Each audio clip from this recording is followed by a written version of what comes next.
बिस्मिल्लाहिर्रहमानिर्रहीम। अस्सलाम वालेकुम वीवर्स। आज मैं आप लोगों के साथ कच्ची खजूर के मिल्क शेक की रेसिपी शेयर करूंगी।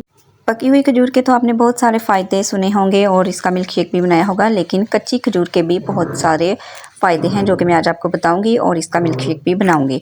कैल्शियम, फाइबर, मैग्नीशियम, फास्फोरस की अच्छी खासी मिकदार इसमें पाई जाती है।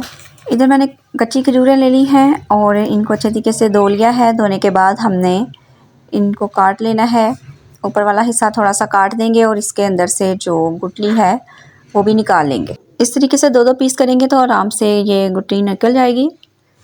तो सब खजूरों की गुठलियाँ जो हैं हमने इस तरीके से निकाल लेनी है।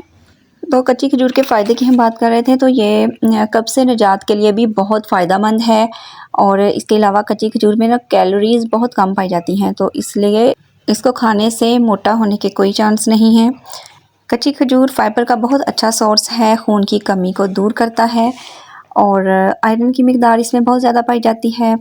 इसके अलावा बालों की ग्रोथ के लिए भी कच्ची खजूर बहुत अहम समझी जाती है, क्योंकि बालों से मुताल्लिक़ कोई भी मसाइल हों उनके छुटकारा हासिल करने के लिए कच्ची खजूर का मास्क मुख्तलिफ़ तरीक़ों से लगाया जाता है, जो कि बहुत ही फ़ायदेमंद साबित होता है। कच्ची खजूर को पेट दर्द के लिए भी बहुत फ़ायदेमंद समझा जाता है। पेट के मुताल्लिक़ कोई भी मसाइल हैं तो वो कच्ची खजूर खाने से दूर हो जाते हैं। अब मैंने गुठलियाँ निकाली हैं, तो इसको एक जार में डालूँगी और इसमें डालूँगी दूध। तो दूध के भी जैसे कि आप सब जानते हैं बेशुमार फ़ायदे हैं। ये खाने और पीने दोनों की कमी को पूरा करता है और वैसे भी हड्डियों की मजबूती के लिए मतलब कि एक दूध जो है उसको मुकम्मल ग़िज़ा समझा जाता है। दूध एक मुकम्मल ग़िज़ा है। कुदरत की तरफ से हमें ये एक बेहतरीन तोहफ़ा मिला है। तो अब मैंने इसमें डाली हैं खजूरें। 1 गिलास दूध में आप 3 खजूरें, कच्ची खजूरें 3 से 5 डाल सकते हैं। तो ये डाल के तो अब मैं इसमें डालूँगी थोड़े से बादाम। बादाम के भी बेशुमार फ़ायदे हैं, दिल को मजबूत करता है, याददाश्त को तेज़ करते हैं। इसके अलावा बादाम में गोश्त और मछली से ज़्यादा ग़िज़ाइयत पाई जाती है, तो बच्चों को तो ये ज़रूर ही देने चाहिए।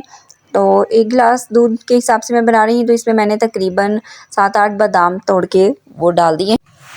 अब इसे अच्छे तरीके से ग्राइंड कर लूँगी। ग्राइंड करना है कि बिल्कुल स्मूथी सी बन जाए, स्मूथ पेस्ट इसका बन जाए।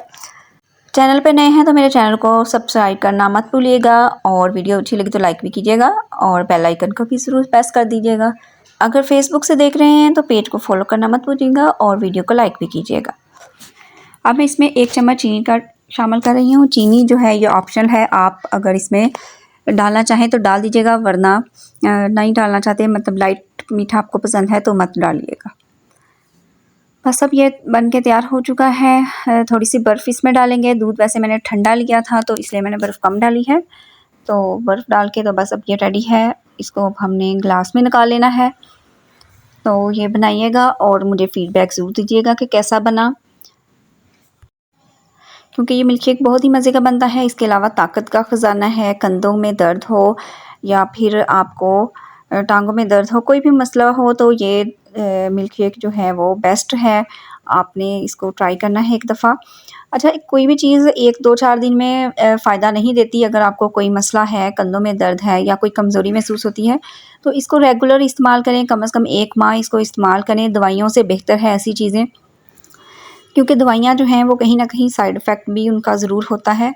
तो ये वाली चीज़ें हैं, ये फ़ायदा ना दें तो नुकसान तो बिल्कुल नहीं देती, बल्कि फ़ायदा तो इनका लाज़मी होता है। वो नज़र आए या ना आए, मतलब जल्द नज़र नहीं आता, थोड़ा देर से आता है, लेकिन फ़ायदा इनसे ज़रूर होता है। तो ज़रूर ट्राई कीजिएगा आप और मुझे फ़ीडबैक ज़रूर दीजिएगा।